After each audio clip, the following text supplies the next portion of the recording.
You have a fascist in the White House, and that requires us. We cannot be the only one playing by the rules with the hand tied behind our backs. That old playbook, the norms that, used to have guardrails on our democracy and protect all of us in this country, that doesn't exist anymore. We've got to throw that playbook out the window because the Republicans have. We cannot be the only party that's playing by the rules anymore.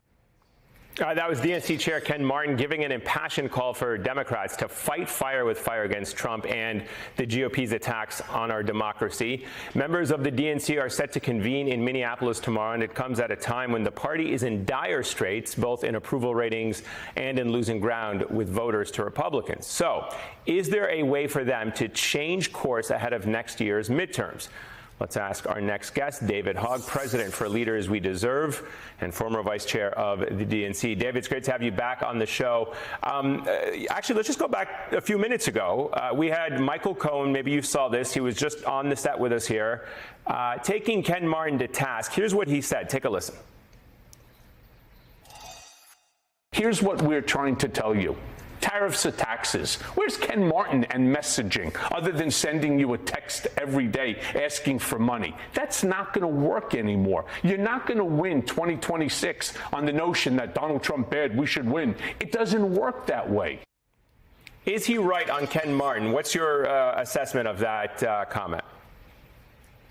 Look, I think the sentiment behind what Ken was getting at, which is what I believe as well, which is that we need a party of fighters and not folders, and to be a real opposition party is true. And ultimately, we need to be a party with actual substance to provide voters, and not just semantics, not just words, not just strongly worded letters. And what we're seeing across the country right now, whether it's Texas Democrats, they were not just sitting on their hands saying, well, we're in the minority, we can't do anything. They literally left the state in order to delay the passage of those maps. And we're seeing people like Gavin Newsom speaking out as well. And that's part of the reason why the work that I do at Leaders We Deserve is so important, because we're trying to build a party of fighters and not folders and bring in a new generation and send a clear message of how the party is dramatically changing, trying to win back the American people by providing a vision that is not about what we are not, but is about who we are and the type of country that we are actually trying to build, and getting voters to vote for us, not based off of how bad we aren't, but instead of how good we are at governing.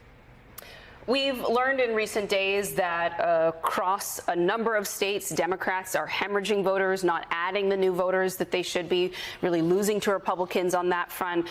We also have learned from the center-left think tank Third Way, they have this list of words they want the party to stop using, like triggering, food insecurity, unhoused, LGBTQIA.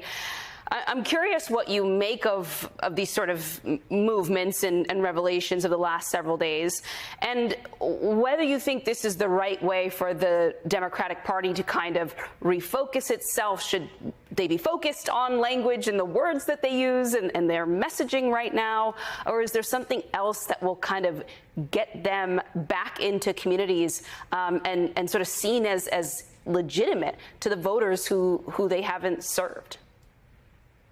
Look, focusing just simply on our words and our semantics is something that helps to distract.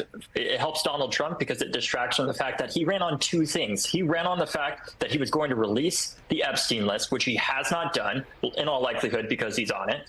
And he ran on the idea that he was going to lower prices, which he has not done. And he has done thing after thing after thing to create distraction after distraction after distraction. There's a reason why there's so many National Guard in Washington, D.C. right now and more cities around the country. It's not to fight crime. It is in order to create a distraction from our criminal of a president. And then the other thing is, for groups like Third Way, of course they want us focused on words. They want us to continue the messaging debate that has been going on for longer than I have been alive in this party, because they know that we can change our messaging, because that doesn't actually change the system. And what we need to provide voters to win them back is an actual vision of what is the Democratic Party doing to fight for you and fight against the special interests, and using the government to fight against those special interests that have ruined so many of their lives and made it so hard for them to achieve just a small part of the American dream in the first place. We need substance and not just debates over our semantics over and over again.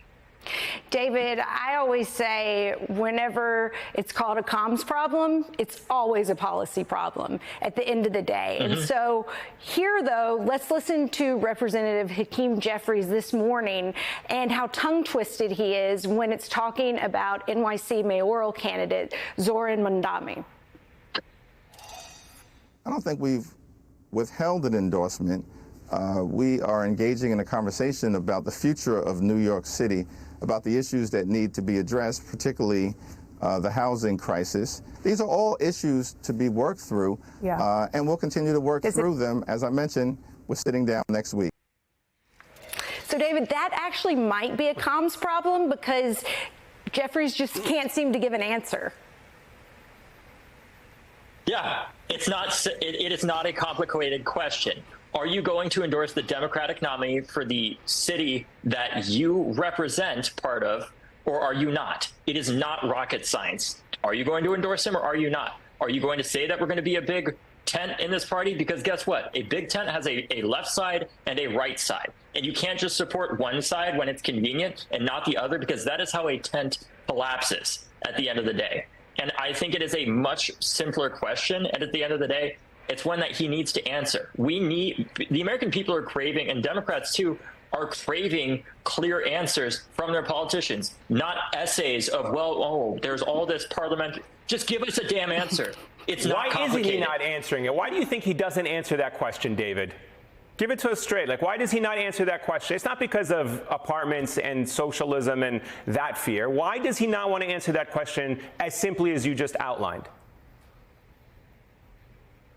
Well, I think there's a room for a longer conversation about that, but ultimately I think a major part of it has to do with serious disagreements that he has with him over Israel-Palestine at the end of the day. I think that is probably the biggest part of it, if I had to make a guess, because groups in this town, I'll tell you right now, what a lot of people will not tell viewers on this channel that I'm not afraid to say is, in conversations about congressional races, you know what the three most common questions that I hear are when people talk about who to support in the race? It is, what is AIPAC doing? What is crypto doing? And what was their last quarter's fundraising? That is 90% of the conversations that are happening in this town. And people like Hakeem Jeffries are terrified to talk about that because they are afraid of a lot of those groups because they have tons of money. But the answer is, if everybody behaves that way, we're never actually going to rebuild a better government that stands up to special interests and stands up for the American people. David, thank you so much for being with us.